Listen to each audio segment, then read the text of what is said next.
हश्र में सैयद वो तुमसे भी कहेंगे देखना। इस वीडियो के अंदर जितने भी सवाल हैं सारे डिस्क्रिप्शन में लिखे हुए हैं, तो जिसको कोई सेपरेट एक सवाल सुनना हो तो अपना सवाल वो सुन सकता है। उसका जवाब टाइमिंग पे क्लिक करके, टाइमिंग नोट है कि इस वीडियो में कहाँ पर कौन से सवाल का जवाब दिया गया है। तो अगर कोई फुल वीडियो ना देखना चाहे तो वो पहले डिस्क्रिप्शन चेक करके अपने मतलब का सवाल देख सकता है। एक सवाल ये था कि जिन बच्चों का खतना हुआ हो उन बच्चों को 4-5 दिन तक बाहर निकालना मना है, ऐसा कहते हैं शैतानी हरकत उनके साथ होती है, कि ऐसा दुरुस्त है या नहीं।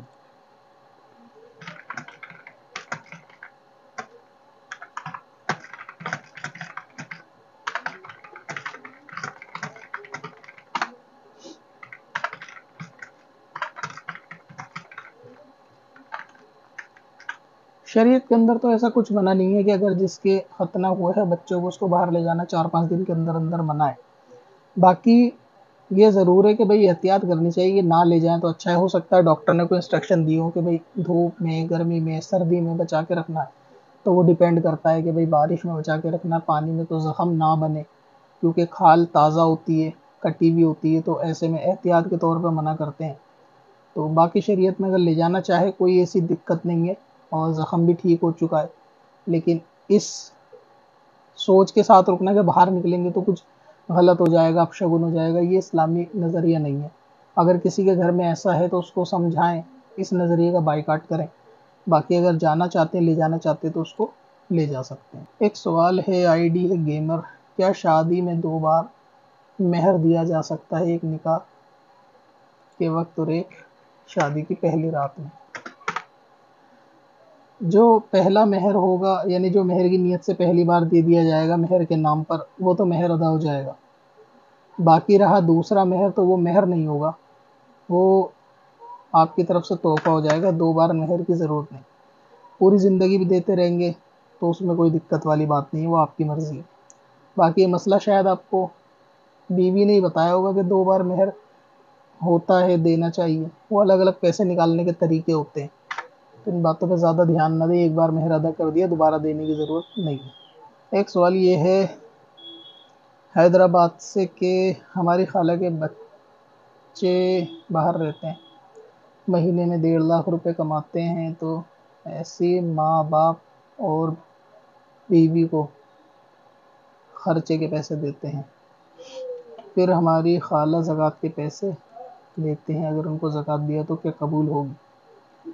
यानी कोई लेडी है, उनके बच्चे बाहर रहते हैं और 1.5 लाख रुपए महीने के हिसाब से कमाते हैं, और वो अपने माँ बाप और बीवी को भी खर्चा और पैसे देते हैं, उसके बावजूद भी वो जो औरत है वो ज़कात का पैसा लेती है, तो क्या लेना चाहिए नहीं?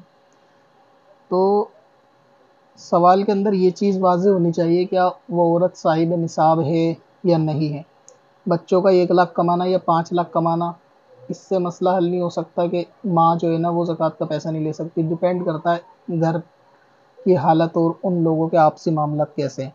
बाहर बेटा कितना भी कमा रहा है, लेकिन वो माँ बाप को अगर दे नहीं रहा उनकी मुताबिक, खर्चे के मुताबिक जो उनका हक है वो नहीं मिल रहा, या फिर उनको खाने के लाले हैं, तो वो तो शरई फ़कीर हुए ना। बेटा कितना भी कमा रहा हो उससे मैटर नहीं करता, तो इस हिसाब से तो वो ले सकती हैं। लेकिन अगर ऐसा है कि माँ को भी उसमें से पैसा मिलता है, बीवी को, सबके पास है, उन पे पैसा भी है साहिब निसाब होने के लायक, तो फिर तो वो ज़कात ले ही नहीं सकते। अगर साहिब निसाब होने के लायक उन पे पैसा है और किसी ने जानते हुए भी उनको दे दी, तो उसकी ज़कात भी अदा नहीं होगी।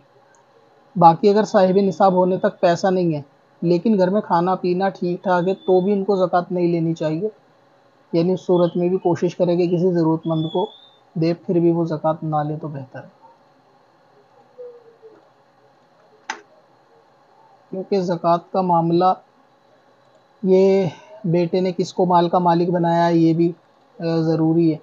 किसको माल दिया है वो मालिक, यानी बीवी को ट्रांसफ़र करे पैसे और कहा है कि माँ को दे देना दवाई के या जो उनके खर्चे के, और बीवी उतना देती है कि जो ज़रूरत के हों, तो उस हिसाब से भी ये डिपेंड करता है कि औरत अगर शरई फ़कीर और ज़रूरतमंद है तो वो ले रही है, ये भी हो सकता है। इसलिए सवाल के अंदर वो सिचुएशन नहीं लिखी आपने कि सूरत क्या है मौजूदा दौर, उनका मामला क्या है। एक सवाल इनका ये है, मोहम्मद शुएब हैं, उन्होंने पूछा है कि मैंने सुना है कि खाना खाते वक्त सलाम का जवाब नहीं देते। लेकिन खाना यानी खामोशी के साथ खाना मना है, खाना बोलते हुए खाना, जो शायद उन्होंने लिखा है बोलना या बात करना जायज़ है तो खाना खाते हुए सलाम का जवाब देना क्यों मना है। असल में खाना जो है ना वो खामोशी के साथ खाना मना है। कोई जायज़ बात हो तो वो करनी चाहिए, लेकिन जायज़ बात ना हो तो फिर फालतू बोलने की ज़रूरत भी नहीं। और खाना खामोशी से खाना मना की ये सूरत नहीं है कि वो जायज़ नाजायज़ के मसले में आएगा। बेहतर है कि अदब है अपना, नहीं कोई बात है तो खामोश रहा जाए। वही सिचुएशन सलाम के लोगों ने क्या किया, बहुत सारे गैर मुक़ल्लिद कहलाने वाले प्लम्बर ने उनको इस तरीके से आवाम के ज़हन में ये ज़हर घोलने की कोशिश करी है कि उलमा ने ये मसला बताया है कि खाना खामोशी से नहीं खाना चाहिए, बोलते हुए खाना चाहिए। और वही ये मसला बताते हैं कि सलाम का जवाब ना दिया जाए, यानी सलाम का जवाब देना जायज़ नहीं। हालांकि किसी ने भी इसमें जायज़ नाजायज़ का कोई हुक्म नहीं लगाया होता, ये अपने पास से बातें घड़ के लोगों के दिमाग में डालते हैं और उनके पास इसका कोई क्लिप, कोई प्रूफ, कोई सबूत कभी वीडियो में नहीं होता कि वो दिखा दें लोगों को कि फ़लाँ मोतबर आलिम ने ये बताया है कि जवाब देना नाजायज़ है या खामोशी से खाना नाजायज़ है या गुनाह है या हराम है। ये नहीं होता, सिर्फ बोलने की लफ्ज़ी बातें होती हैं। तो इस तरीके से अगर खाने के दरमियान में कोई सलाम कर दे तो उसका जवाब दिया जा सकता है, ये ऐसा नहीं है कि मना है। बाकी अगर कोई बंदा लुकमा चबा रहा है तो लुकमा उतारने के बाद जवाब दे दे, अभी लुकमा नहीं, क्योंकि खाने का जो प्रोसेस है वो कोई सेकंड का नहीं है, वो एक लंबा प्रोसेस है। उस दौरान बंदा चबाता भी है, मुंह में लुकमा होता भी है, नहीं भी होता, लुकमा बना रहा होता है, वो टाइम पीरियड भी हो रहा होता है। तो इस सिचुएशन पे अगर बंदा बात कर रहा है, दस्तरखान पे कोई डिस्कस कर रहा है, कर सकता है। कोई आया उसने सलाम किया और वो जवाब देना चाहे तो जवाब दे सकता है, वो उसकी मर्ज़ी है। कोई इतना सख्त हुक्म नहीं है कि जवाब दिया नहीं जा सकता है या जवाब देना नाजायज़ है, जवाब देना हराम है, जवाब देना ऐसा, ये नहीं है। बाकी अगर इतना है कि उस पे जवाब देना लाज़िम नहीं है, यानी अगर वो जवाब नहीं देगा तो वो गुनाहगार नहीं है, इतनी रियायत रखी गई है। लेकिन फिर भी अगर वो जवाब देगा तो उसको सवाब भी मिलेगा, और अगर वो जवाब देगा तो उसको कोई गुनाह भी नहीं मिलेगा कि उसने खाना खाते हुए जवाब दिया। तो दोनों बातें अलग-अलग हैं कि खाना बात करते हुए खाना चाहिए जब कोई जायज़ बात हो करने वाली, फ़िज़ूलियात ना हो, वरना खामोशी से खाएँ। और अगर कोई आके सलाम करे तो उसका जवाब दिया जा सकता है, लेकिन नहीं देगा तो बंदा ना देने की वजह से गुनहगार नहीं है, सामने वाला बदइज़्ज़त ना हो, इसका ख़्याल रखें। ठीक है, बाकी एहतियात यही है कि अगर बंदा, और ये खाना खाते हुए जो बातें करने का मामला है, इसका मुराद ये नहीं कि बंदा लुक़मा चबाते हुए बोलता रहे। वो तो एहतियात का तकाज़ा ये है कि जब हलक में लुक़मा हो तो उस टाइम बात ना करे, लुक़मा बनाते वक़्त डिस्कस करे, या लुक़मा मुँह में ख़त्म होने के बाद या मुँह में डालने से पहले डिस्कस करे, बातें करे। उस सिचुएशन में वो बातें होती हैं, चबाते हुए तो कोई बात नहीं करता। और जो सलाम को ममानियत है, जो सलाम के लिए मना किया कि जवाब ना ही दे तो बेहतर है, तो वो भी लुक़मा हलक के अंदर जब हो तब ना बोले या तब जवाब ना दे, वो सूरत है। इनका सवाल ये है कि ये हरियाणा में बाहर जॉब करते हैं और घर इनका यूपी चंदौली डिस्ट्रिक्ट में है, और 6 महीने या साल भर के लिए घर पे आते हैं, 1 वीक के लिए, तो यहाँ नमाज पूरी अदा करेंगे या अधूरी अदा करेंगे। जो लोग बाहर जॉब करते हैं ना, अपनी सिटी से बाहर, और ये बाहर कम से कम 100 किलोमीटर 92 या क्रॉस है, इतनी दूर है कि 1 डेढ़ घंटे का सफ़र उसमें रहता है, तो उसमें 2 चीज़ों का ख्याल रखें। पहली चीज़ तो ये होती है कि एक बंदा अपने घर से जहाँ वो रहता है वहाँ से चल के गया है दूसरी जगह, तो ये जो चल के गया है वहाँ पे तो ज़ाहिर है कि ये मुसाफिर होगा। मुसाफिर काम पे जाने के बाद हो जाएगा, लेकिन जब ये वापस सफ़र करके आएगा तो अब ये वापस अपने घर में मुसाफिर नहीं होता। कोई भी मुसाफिर दुनिया में कहीं भी राउंड करे, लेकिन जब घूम फिरने के बाद अपने घर आएगा तो वो हमेशा घर के अंदर मुसाफिर नहीं कहलाएगा। अगरचे वो घर में रहता ना हो, उसका सारा सफ़र या सारा वक्त टूर पे जाता हो, टूर पे उसका टाइम स्पेंड होता हो, लेकिन फिर भी वो अपने घर में मुसाफिर कोई नहीं होता। तो आप ये सोचेंगे जब आप बाहर गए हैं तो वहाँ ज़ाहिर है कि कोई काम जो है ना 15 दिन से नीचे के लिए भी नहीं करता। लोग मोस्टली जाते हैं तो महीने, 2 महीने, 3 महीने, 6 महीने की नीयत से ही जाते हैं, और घर पे रिटर्न होते हैं तो भी महीने, 2 महीने में होते हैं, जैसा आपने लिखा कि 6 महीने साल भर में आते हैं। तो जब कोई 15 दिन से, 14 दिन से, 15 दिन से ज़्यादा के लिए जा रहा है, आप समझ लें महीने, 2 महीने के लिए जा रहा है, तब तो ये वहाँ जाके मुसाफिर नहीं होगा। तो वहाँ जहाँ काम पे ये जाएगा वहाँ इसको पूरी नमाज़ पढ़नी पड़ेगी, क्योंकि इसको रहने का टाइम ज़्यादा दिया गया, और मुसाफिर की इतनी लिमिट नहीं होती कि वो 6 महीने या साल भर तक मुसाफिर रहे। यानी एक जगह पे रुका हुआ है तो वहाँ तो उसका मुसाफिर होना ख़त्म हो गया, वहाँ पूरी पड़ेगा। और जब आपने पूछा कि वापस घर आएंगे, तो ये घर 6 दिन के लिए आएंगे, यानी वही आप पूछना चाह रहे हैं 15 दिन से कम है। तो अगर वो 6 दिन के लिए भी आ रहे हैं तो वापस अपने घर में रहें। तो अपने घर में इस उसूल से मुसाफिर नहीं हो सकते कि अपने घर में तो कोई मुसाफिर वैसे भी नहीं होता, वो तो उसका अपना घर है। मुसाफिर तो घर के बाहर होगा, जब सफ़र पूरा करके घर आएगा तो वो घर के अंदर हो जाएगा। तो जब वो यहाँ आएगा तो 2 दिन 4 दिन 6 दिन रुके तब भी वो पूरी ही नमाज़ पढ़ेगा, क्योंकि पहला उसूल ये कि अपने घर में मुसाफिर कोई नहीं कहलाता, ये इसका घर है, वापस आया 2 दिन रुकेगा तब भी पूरी पड़ेगा। और जब वो काम पे जाएगा वहाँ भी पूरी पड़ेगा। उसकी वजह ये है कि वो महीने 2 महीने 6 महीने लॉन्ग टाइम के लिए रुका है, और लॉन्ग टाइम तक फिर कोई ऐसा मुसाफिर नहीं होता। एक अपवाद वाला केस हो सकता है कि कोई कुछ दिन रुके, 8 दिन, अगला सफ़र कर ले, 10 दिन रुके, अगला सफ़र कर दे, और इस तरह घूमता रहे, कहीं पे भी 14-15 दिन ना रुके, महीना भर ना रुके। वो एक सूरत हो सकती है, किसी के पूरी दुनिया घूम ले, साल भर भी और मुसाफिर ही रहे। लेकिन जनरली जो आपका सवाल है उसमें यही है कि दोनों जगह पे आप मुसाफिर नहीं होंगे, ना अपने घर में, ना अपने काम की जगह पर। तो मुकम्मल नमाज आपको दोनों जगह पढ़नी होगी। यामीन खान है। सवाल इनका ये है कि सारे अम्बिया अलैहिस्सलाम मुसलमान थे और इस्लाम पर थे। क्या ये कहना कि इस्लाम तो हुजूर अलैहिस्सलाम के साथ आया है तो पहले नबी इस्लाम पर नहीं थे, वरना पहले के नबी की जो उम्मत बची है वो मुसलमान क्यों नहीं, ऐसा कहना कैसा? डिटेल में जवाब दें। ये ख्याल रखना कि जो पिछले नबी गुज़रे हैं वो मुसलमान नहीं थे, ये तो फिर अकीदा कुफ्र है। यानी कोई ऐसा हो कि वो नबी हो और मुसलमान ना हो, ये ना तो अकीदा शरीयत का है और ना ही अकीदा मुसलमानों का है। तो किसी के अगर ये ख्याल है, और मौजूदा दौर में लोग, इसीलिए तो लोग ज़्यादा ज़ोर अमल पे देते हैं, क्योंकि अकीदे क्या होना चाहिए वो तो उनको पता ही नहीं है। और आजकल के जाहिल इन्फ्लुएंसर वो पता भी नहीं लगने देते, वो तो यही कहते हैं कि इसको बुरा मत कहो, उसको बुरा ना। किसी का अकीदा इतना ख़राब है कि वो पिछले नबियों को मुसलमान नहीं जान रहा अपने ख़्याल में। सोचो वो सजदे में भी पड़ा रहेगा तो क्या ही मुसलमान बनेगा, कि उस पर पहले अकीदा अम्बिया के बारे में, फ़रिश्तों के बारे में, आखिरत के बारे में, खुदा के बारे में, बरज़ख के बारे में, ये सब सीखना उस पर फ़र्ज़ और ज़रूरी था कि वो इनको जानता, उसके बारे में मेरा क्या बिलीफ होना चाहिए वो जानता। जब उसके बारे में उसका नज़रिया और अकीदा ही कमज़ोर है, फिर उसकी क्या ही वो मुसलमान और क्या ही उसका नमाज और रोज़े। तो अम्बिया जितने भी हैं सारे नबी वो मुसलमान ही हैं, कोई ऐसा नबी नहीं होता मुसलमान नहीं है।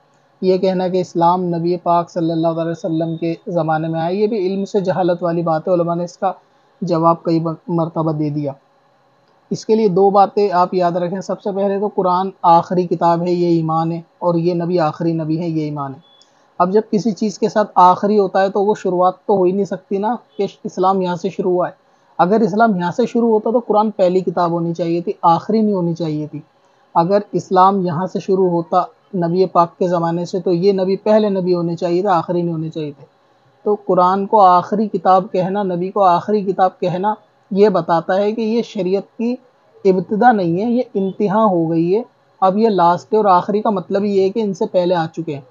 कुरान पाक के अंदर हज़रत मूसा अलैहिस्सलाम, हज़रत ईसा अलैहिस्सलाम, हज़रत आदम अलैहिस्सलाम, कितने अम्बियाओं के किस्से हैं। तो क्या इस्लाम वो पहले नहीं था? ज़ाहिर सी बात है कि सारे मुसलमान थे, इस्लाम तो था, ये तो आखिरी शरीयत और आखिरी किताब आई है। और कितना वाज़े मसला है कि लोग कहते भी हैं कि कुरान आखिरी किताब है, फिर भी कहते हैं इस्लाम 1400 साल पहले आया। अगर इस्लाम 1400 साल पहले आता तो ये आखिरी का लफ्ज़ क्या कर रहा है इस किताब के साथ? ये तो पहली किताब होनी चाहिए थी। तो आखिरी किताब होना ये दर्शा रहा है कि ये आखिरी है, और इससे पहले किताबें आ चुकी हैं, और वो भी अल्लाह तबारक व तआला की तरफ से। और ये आखिरी नबी है, ये चीज़ बता रही है कि इससे पहले भी नबी आ चुके हैं, वो भी अल्लाह तबारक व तआला की तरफ से। और अल्लाह ताला की तरफ से जब पहले नबी आए, उनकी जो किताबें, जो सहीफ़े उन पे आई हैं, उनके जो अहकामात थे वो हमसे डिफरेंट थे। बस इतना फ़र्क है कि उस दौर में, उनके ज़माने में, उनके मसले मसाइल, शरीयत और उनके अहकाम जुदा थे, हमारे जुदा हैं। शरीयत के अंदर अहकाम यानी कानून में फ़र्क है, उनका कानून कुछ और था, हमारा कानून कुछ और है। खुदा सबका वो एक ही है, और वही है तमाम अम्बिया का, और वही खुदा के जिसने तमाम अम्बियाओं को भेजा, उसमें कोई तब्दीली नहीं है। और मज़हब भी सबका इस्लाम था, उसमें कोई तब्दीली नहीं है। कानून सबके अलग अलग थे, शरीयत के मसाइल। जब नमाज आपके नबी के वक्त में फ़र्ज़ हुई है आप पर, तो क्या नमाज के मसाइल आपको पिछले अम्बियाओं की ज़माने में मिल जाएंगी या किताबों में मिल जाएंगी तो अहमकाना बात है कि जब नमाज हुई है इस आखिरी शरीयत में फ़र्ज़, तो नमाज के तमाम मसाइल, वज़ू के मसाइल, गुस्ल के मसाइल तो यहाँ मिलेंगे ना। तो जो चीज़ें हमारे वक्त में आई हैं, जो कानून बने, उसके मसाइल यहाँ मिलेंगे, पीछे नहीं मिलेंगे। पीछे उनके ज़माने के हिसाब से मिलते होंगे कि वो कैसे अल्लाह का जिक्र करते थे, कैसे अल्लाह को एक मानते थे। तो इसका मतलब ये तो नहीं कि वो मुसलमान नहीं थे, नमाज नहीं पढ़ते थे। तो नमाज तो फ़र्ज़ ही नहीं थी उस टाइम पे, तो कैसे पढ़ेंगे? नमाज तो हुई फ़र्ज़ यहाँ पे, तो पीछे वाले कैसे नमाज पढ़ेंगे? तो जैसे जैसे चीज़ें फ़र्ज़ होती रहीं, वो ज़कात हो, रमज़ान के रोज़े हों, नमाज हो, या हराम हलाल के मसाइल हों, वो जैसे जैसे जिस शरीयत के अंदर चेंज हुए, कन्वर्ट हुए, आखिरी में आके जो फ़ाइनल बना वो कुरान और नबी पाक सल्लल्लाहु अलैहि वसल्लम के अहकाम हुए कि अब इसके बाद और कुछ चेंज होके नई शरीयत या नई कोई किताब या नए कोई अहकाम नहीं आएंगे। तो इसका मतलब ये है कि ये एंड है, ये स्टार्टिंग नहीं है, ये एंडिंग पॉइंट है। तो जिसका नज़रिया ये है कि पिछले अम्बिया माज़अल्लाह नहीं थे मुसलमान, वो ऐसे शख्स को पहले तो तौबा करा के तजदीद ईमान, तजदीद निकाह कराए और उसको इस्लाह भी करे, उसको सिखाए भी, बताए भी। हो सकता है कि जाहिलों के बीच में हो या इस तरीके के मामला सोशल मीडिया पे सुन के भी लोगों के अंदर आ जाते हैं, किसी उल्टे सीधे बंदे को सुन लेते हैं तो उसके अंदर भी ये चीज़ दिमाग में घर कर जाती है कि शायद पिछले नबी नहीं है। इसलिए उलमा कहते हैं ना कि आलतू फालतू लोगों को नहीं सुनना चाहिए। उसकी वजह यही है ना सुनने की, कि आप अगर किसी ऐसे को भी सुन लेना कि जो लादीन शख्स है, कि जिसका कोई मज़हब नहीं है, किसी मज़हब को नहीं मानता, वो भी आपके दिमाग में ऐसी जहरीली बातें डाल देगा आपके खुदा के बारे में, नबी के बारे में। और वो मुसलमान की जो खुदा से मोहब्बत, नबी से मोहब्बत का दावा कर रहा है, वो उसकी बातों को सुनने भी जाता है। ये कमाल की बात देखो, जो हज़रत नबी अलैहिस्सलाम ने फरमाया ना कि जैसे वो दज्जाल को देखने जाएंगे कि देखें हम भी क्या है, हम तो बहकने वाले नहीं है, फिर वो उन्हीं में से बहकेंगे। वही सूरत हाल है कि लोग सबको सुनने पे ज़्यादा बिलीव करते हैं कि चलो सुनते हैं वो क्या कह रहा है। जो आपकी शरीयत के अगेंस्ट बात कर रहा है, आपका दिल करता है कि उसको सुनो। ऐसे फितनों को, चाहे वो किसी भी फॉर्म में हो आपके सामने, उसका लिबास कैसा ही हो, अगर आपको लगता है कि भाई बहक जाएंगे, ज़ाहिर है कि लोग बहकते हैं और नतीजा बहकने का ही है। वरना जितने अहले सुन्नत से निकल के किसी दूसरे मज़हब में गए, वो कोई नींद से उठ के थोड़ी ना सुबह चले गए अचानक से कि भाई आँख खुली और उन्होंने सोचा दीन छोड़ देते हैं, या आँख खुली उन्होंने छोड़ा मसलक छोड़ देते हैं, अहले सुन्नत का दामन छोड़ देते हैं। वो कैसे छूटे? वो सुनकर छूटे। तो जितने भी कन्वर्ट होके गए हैं ना दूसरे में, अहले सुन्नत से निकल के, चाहे वो किसी भी बातिल फ़िरके में गए हो, चाहे कादियानी बने हो, या दयावना बने हो, या वहाबी बने हो, अहले हदीस बने हो, जो भी बने हो, उनका फंडामेंटल और रूट जो उनका बेसिक पहले अहले सुन्नत ही था। तो उनके निकल के जाने की वजह क्या बनी? वो सिर्फ बयान बनी। तो इससे गौर करना चाहिए कि क्यों अहले सुन्नत के उलमा कहते हैं कि बद मज़हब का बयान सुनना या उनकी किताबें या तहरीरें पढ़ना गैर आलिम के लिए वो जायज़ नहीं। उसकी क्या वजह? उसकी यही वजह है कि जो लोग बन गए वो बयान सुन के ही बने हैं, ये नींद से उठ के सुबह खुद ब खुद नहीं बने। एक सवाल ये है, घर की छत की टंकी पे कई दफ़ा बच्चे हाथ डाल देते हैं, तो पानी गुस्ले जनाबत और वज़ू होगा या नहीं होगा? अगर टंकी के ऊपर अगर कोई ऐसा शख्स हाथ डाल देगा ना जिस पे वज़ू गुस्ल फ़र्ज़ होता है, तो उस पानी से वज़ू गुस्ल नहीं हो सकता। लेकिन अगर बच्चे इतने छोटे नाबालिग है कि जिन पे वज़ू गुस्ल फ़र्ज़ नहीं है और हाथ में कोई ज़ाहिरी नजासत भी नहीं है, तो वज़ू गुस्ल हो जाएगा। लेकिन अगर ऐसे हैं कि वो बालिग हैं, उन पे वज़ू फ़र्ज़ है और हाथ डाल दिया बिना धुला, तो फिर इस सूरत में उससे वज़ू गुस्ल नहीं हो सकता। फिर तो टंकी मतलब सबमर्सिबल चला के टंकी के अंदर पानी भरो और बाहर पानी को उबलने दो। जब पानी टंकी से बाहर निकल के गिरने लगे तो वो सारा पाक हो जाएगा। और अगर ऐसा है कि आपने सारी टंकी का पानी खाली कर दिया, तब तो ठीक है, फिर उसमें नया पानी भर सकते हो, तो कोई दिक्कत वाली बात नहीं। एक सवाल ये है कि अगर किसी ने फ़र्ज़ रमज़ान के रोज़े की हालत में बुरी चीज़ देखी तो क्या उसके रोज़े का क्या हुक्म है? कोई बुरी चीज़ देखी तो उससे रोज़ा टूटेगा नहीं किसी बुरी चीज़ देखने से। बस ये कि रमज़ान हो या गैर रमज़ान हो, बुरी चीज़ें देखने से बचना चाहिए। बाकी रोज़ा उससे टूट जाए ऐसा नहीं होता जब तक बंदा प्रैक्टिकली रोज़ा ना तोड़े कुछ खा पी कर। सुसाइड करना एक बड़ा गुनाह है कि कोई ऐसी सूरत है जिसमें सुसाइड जायज़ हो और जहन्नम में भी ना जाए? कोई आसान तरीका बिना दर्द के सुसाइड करने का पूछ रहा हूँ। ओके, यानी आप तो मुझसे ये सवाल ऐसे कर रहे हैं जैसे मैंने कितनों को मार दिया हो या कितनों को तरीके बता दिए हों, और एक मैं साइको किलर रह चुका हूँ अपने अपने ज़माने का, कि मैं तरीके बताता हूँ लोगों को सुसाइड करने के कैसे तरीके हैं। हाँ, यूट्यूब से चैनल तो बंद होगा अलग, और बैन लगेगा चैनल पे वो अलग। तरीके तो ऐसे मालूम कर रहे हो आप, जैसे अचार डालने की रेसिपी होगी, कोई ऐसे तरीका बताओगे जिससे जल्दी से अचार डल जाए। और पता नहीं मुझसे क्यों सवाल आप ये कर रहे हो कि भाई सुसाइड करने का तरीका क्या है, करना ही क्यों है। पहली बात तो ये है, अगर शहवत का मसला है तो निकाह कर लेना चाहिए, कमाने का मसला है तो काम शुरू कर देना चाहिए, पढ़ाई में दिल नहीं लग रहा इस वजह से परेशान हो, लात मार दो, पढ़ाई को छोड़ो, कोई पढ़ने की ज़रूरत नहीं है। अगर इतना ही मतलब पढ़ाई से बंदा बेचैन होता, कभी कभी होता है कि उसको जो है ना कुछ ऐसे हाई प्रोफाइल कोर्सेज में बंदे का एडमिशन करा दिया जाता है कि बंदा बन नहीं सकता, परेशान है, मजबूर है, सुसाइड करने पर मजबूर है, उसको बनना इंजीनियर ही है क्योंकि घर वालों का दबाव है। तो भाई ऐसी पढ़ाई किस काम की जिसके अंदर बंदा परेशान हो जाए। बाकी ये कि ज़िंदगी अल्लाह तबारक व तआला की तरफ से दी हुई एक नेमत है, इसको इस तरीके से ना शुक्राने के तौर पे सुसाइड कर लेना, जान लेना नहीं करना चाहिए। मुसलमान जो है वो इतना कमज़ोर और बुज़दिल नहीं होना चाहिए कि बंदा हालात और हिम्मत से हार जाए, हिम्मत हार जाए हालात के आगे।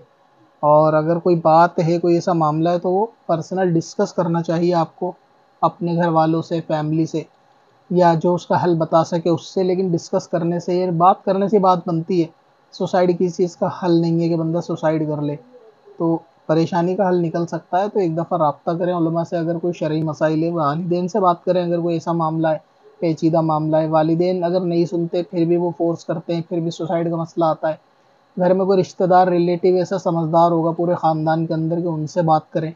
नहीं तो फिर जैसा आपका दिल हो वो करें, मतलब सुसाइड के अलावा कि घर वाले नहीं सुनते आपके और आप क्या चाहते हैं तो वो काम करें कि जो आप चाहते हैं, जिससे सुसाइड से बचा जा सके।